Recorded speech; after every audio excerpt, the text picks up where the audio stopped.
Hi everyone, this is David from Bench-Mark. Today I'm going to be showing you guys how to set up auto by interval recording in MicroSurvey FieldGenius 10. To do that, I have our Mesa 2 Windows 10 rugged tablet and the eSurvey E600H rover. If we look down on the screen here, I already have a fix.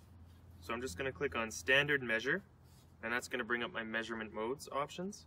I'm going to click on Auto Record Points, and that's going to give me the option to either record in distance or time. So I can set it to walk a grid, or I can set it to just record every so many seconds.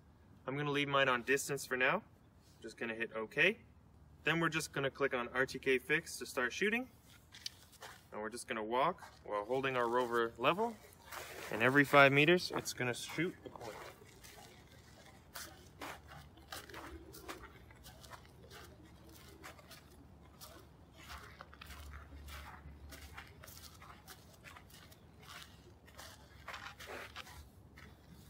So you can see on my screen it's shot 3 points there. If I wanted to, I could do line work while doing this. It's completely up to you. That's all for today's video. If you have any questions, feel free to give us a call at 1-888-286-3204 or visit our website at www.bench-mark.ca. Thanks for watching. Have a great day.